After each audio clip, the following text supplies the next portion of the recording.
everybody, I'm Joey Evans. And I'm Chris Yee. Today we're reviewing a game that I've been bugging Chris to play for a long time. It really has been, well, not that long, but... Since we got it. Since we got it. Because it just sounds like this is one of those, well, first off, we'll say I'm talking about tank chess. Yeah. Tank chess, this for me, when I saw this on Kickstarter, I was like, I love that old Atari combat game. Did you ever play that? Mm-hmm. With the two tanks shooting each other and eventually you can wear down the obstacles and... Yeah.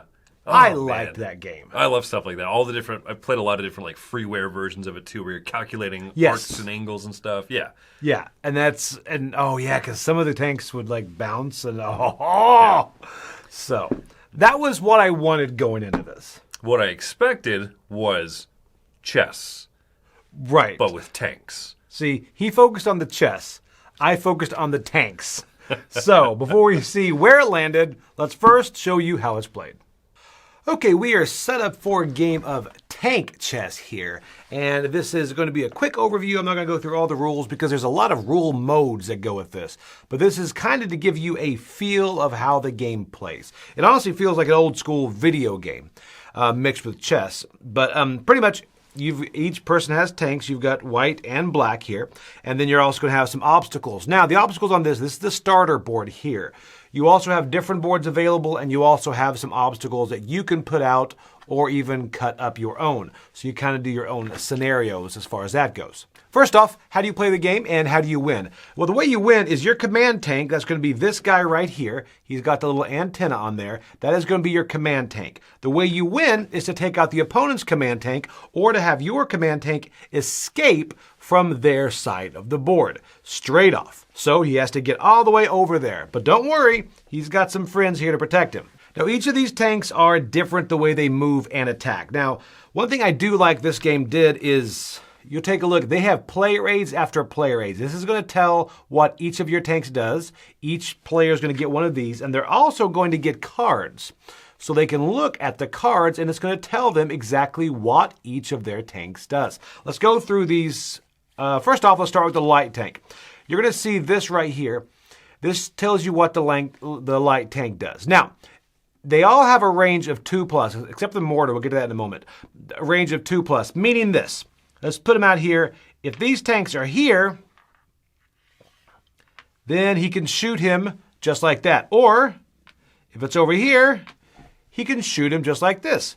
However, you can't shoot at one away. All right, so everything is going to be 2+. And you'll notice here the firing range for all of them is 2+. Now, then you're going to notice the strength that they shoot. The gun here on the light tank, he is going to shoot a 1.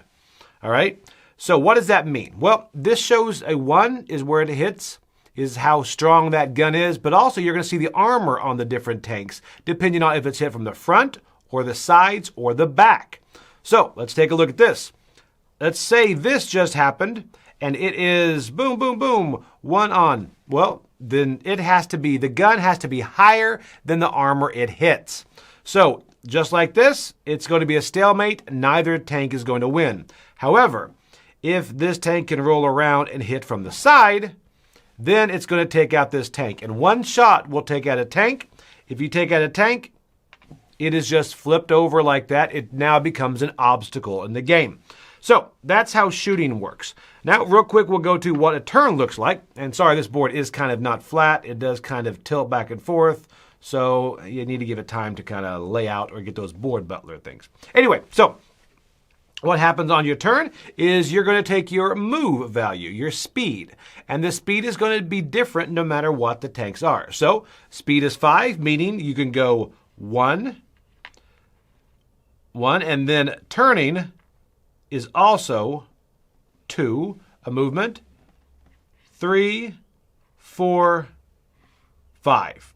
And when you're done with your movement, you can then fire.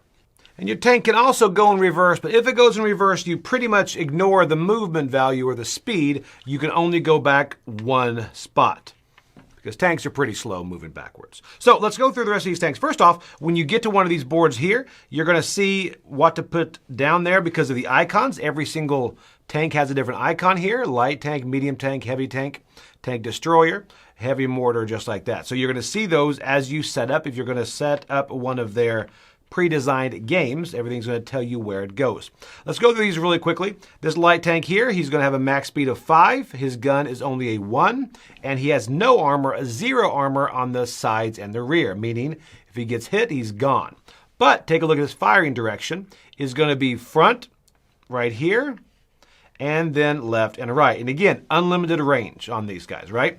So all of them have a firing direction that can go just like this, except for the tank destroyer, which there's not one on this starter one, but he looks like this. The tank destroyer has a gun that hits 4, so he can pretty much destroy any of these that he comes up against, no matter what side he's facing. However, he doesn't have a turret, he just goes straight. So that's the only thing he does. Then you've also got these guys' mortars. These guys right here have a range from 3 to 5, all right? So they can shoot, but they can also shoot over obstacles. So the mortar right here, 1, 2, and you can hit a tank sitting right there. But of course, their speed is a little bit slower at 3. And their armor, not great. If they get hit from the sides or the rear by anything, they're gone. And armor on the front is pretty much anything beyond a light tank can take them out. So that's it. Quickly, I'll show you that right here, you've got this board. On the back is going to be another board. And then you also have another board that is larger. If you want a larger game of tank chess just like this, this uses a lot of stuff, and this is quite a bit larger here. All right, so you have 2 boards, and additionally, the box. This is pretty interesting right here. The box actually comes with the board printed in there. If you want to play just a quick game, it is in there. So again, that's not all the rules. One thing about this is there are, at the back of the rules here, there are going to be different types of game mods that you can do. You have a capture the flag. You've got different last tank standing. You also have about recording games. And then you can also do a check and escape type of thing, is kind of like the way chess does check and checkmate. So you can do that, but that's more optional rules. So that is a quick and dirty about how you play tank chess. Let's send it back and see what we thought about it. Okay, so the rules, pretty much straightforward. It's nice. You can teach somebody this in about 5 minutes. Yeah. You know, and I will say I love the fact there are player rates upon player rates. You get that one bigger player rate that shows all the tanks, then each tank has their individual card that you can then look at in case you're confused about what 4 movement is. You know? So yeah. It didn't need the player rates, but you know what? Go above and beyond. I will not complain, yeah, if publishers do stuff like that. Just yeah, if you need a little bit more of the stuff spelled out, because the main player aid does have things like, it looks war game chart like. It does. And then you realize, oh, it's still pretty simple. It is, and that comes to abstract war game. You know, those 2 things, well, these 2 names are going to make you think that. If you go into it thinking war game first, abstract second, you will be disappointed. I think it's more abstract first, war game second. Very much an You abstract, seem to be yes. very holding back on some thoughts here. It's a straight up abstract game. It right? is. It's an abstract game where your pieces have, they shoot they have a firing arc, or they have a straight line that they fire in, basically. And then I think the clever part of it is just that defense value, the armor value of each unit, from the front, from the flanks, and then from the back. Right. That's really what it is. It's an abstract game where your position, like not just your physical position on the grid, but like your facing matters. That's one thing that, obviously, comparing this to chess is a big thing. There's a lot of similarities, but one of the biggest thing is the pieces positioning matters greatly. Oh yeah, that's so much of the game. Yeah, and I didn't. So I mentioned the overview. I think how some have turrets, the larger tank doesn't. But that is a big difference between this and chess, and also the fact that the attacking piece does not take the position of the defeated piece. Yeah. So you can kind of get into a nice position and then just start popping them off. You know, you can kind of hit that. And then you mentioned the armor. It's pretty interesting because there are times where you can kind of pin someone down. You know, it's like your front armor can take this, but if you turn, you're gone. If you run away, you're gone. So you could really pin someone down. That kind of gave a bit of thematic flair for me. One thing I appreciate about this, right, I'm not a huge abstract gamer. So I like the fact that it is tanks, right? It has that feeling of like firing arc and all that type of stuff. You can have like the special unit, the mortar tanks that will fire over obstacles and stuff.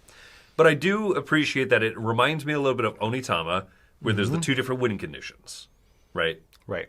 You can either take out the leader, or if your leader gets to the opposite side of the board, that's good, right? Because then it drives the game forward. One of my concerns with abstract games, when they are more free form like this, is are they going to last forever? And this game can kind of bog down. Like you said, okay, well, these units are kind of pinned down. This one, well, I'm not going to move this one because it's kind of pinning down this one. So you can run the risk of it kind of grinding a little bit. Mm-hmm. But as soon as someone's like, well, I'm just going to make a run for it, then you're like, oh, the game came alive now, you know? Which really makes it, because at first, when I played with you the first time, we were playing it like chess, very strategic. And I'm like, you know what? I'm just going to barrel through to the left, and I'm just going to run. And you started popping off some of my tanks, and and then you get to the point where there's two just head to head. It's like, I can't move. Got to focus over here. I like that, the run, because, I enjoy that. Let's make a run for it. Right. Yeah, it's fun that it has that little bit of like, it's highly strategic. You could play this game at like championship levels, and people will really analyze all the moves and stuff. It's there. It's got the depth of an abstract, a good abstract like that. But as soon as someone kind of starts going a little zany, the other person has to respond in like kind, which is a neat feature of the game, I think. It is, and I think that's an upside and a downside depending on who you are, that there's a lot of thought that can go into this, so you can lock up. You can get to a position, you're like, there's so much to see. Now the fact that, before in chess, only limited pieces can go the distance on range. Here you've got a lot of range to look at, and there's a lot more going ahead of it. So I can't imagine going through all of those different, they have different like modes where you can call check and all this and capture the flag. I'm like, this is enough. Now, one thing I will say is it's pretty much unlimited variability as far as like different size mats or player boards, and then obstacles you can put out, arrange yourself. So there's a lot of options, put out whatever tanks you like, as long as each side is fairly equal, I guess. Let me ask you a question here, Joey. So we're saying a lot of positive things about it, and there's also the negatives, right? If you just don't really like abstract game stuff, right? Who's this game for? I think anyone that's played Atari Combat is really, because it's funny, when you put a picture, people are like, that's like this game or that game. It's for the abstract player. I don't know the war gamers. I think the war gamers will be disappointed. Because it leans so much more as an abstract game. Much more to abstract games. So that's where I think finding an audience is going to be the tough part of this. Right. I think it's incredibly well made. Yes. But do you want to sit there and calculate, okay, this has movement of 5. So it's not just like an abstract game where like, oh, bishop moves this way, right? It's okay. Right. Well, this has 5 moves. This only has 3, so I'm going to assign 5. Rotating 90 degrees, 45 degrees is going to be one of my movement points, and then forward. Okay, you know what I mean? There's a lot of those like little calculations to do. So it's calculative and abstract, which I think is probably its biggest drawback. I agree, and that's what I think the people that see this are not anticipating that going in. Yeah. So, all right, where do you land on this? I'm very interested. I'm going to sit here and go, Score-wise, it's not going to be very exciting. It's a 6, right? It's kind of in the middle for me, right? Because I appreciate it. I respect it. I think it's very well made. All the replayability that you're talking about. But then there has too many of those moments for me where it does bog down. And not even, like, when you and I play games, you and I are not people who lock up and that's the thing. Analysis paralyze ourselves or anything. And even just, you're like, let's just kind of play quickly and stuff. You sit there, okay, hold on. That was how many movements? It's those moments that kind of bring it down a little bit for me. Well, even the fact that we play quickly, we also don't look stupid. Like, I don't want to Nazi your tank, but go ahead. Yeah. But it's really well made, and I respect it. So, the 6 it's a positive score, right? Right. I think it's above average and everything. But I wish it were a little bit quicker. It says it's about 60 minutes on the box, and that's true. This is not a fast-paced, quick-moving game. It is calculative. It is. All right, I'm coming a bit higher to 6.5. I was like, man, I wanted to give this a 7. But again, it's the fact that you can lock up. Now, this is this is mine. I can see people loving this because this right here, it's exactly what I wanted it to be. I will say what could make this better is... If it wasn't what you wanted it to be. No, if it's like a speed tank chess, like everyone's got 5 minutes, you're like, boom, boom. I would play that because then you just go through, you know? I would do that, because otherwise you will inadvertently just... And then, sure enough, I sat there and I thought way too long, and then I did not see one tank behind me. And I'm like, that's rough. Right. But, yeah, so this is very interesting. If you guys like those games, I think this is worth checking out. There's several versions of this, the basic, the deluxe. There's also a print and play where you can print these yourself and stuff. There's a lot of options on this. But anyway, yeah, so that is Tank Chess. Definitely try it out. So it is recommended. Let us know in the comments what your thoughts are because I can see people loving this and not loving it. So thank you for watching. Oof. I'm Joey Evans. I'm Chris Yee. I made that pun to make you happy. I wash my hands of this.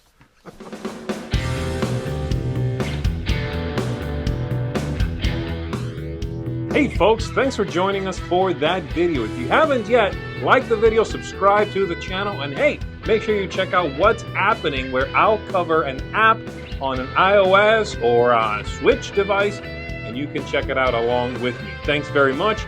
You've been watching The Dice Tower.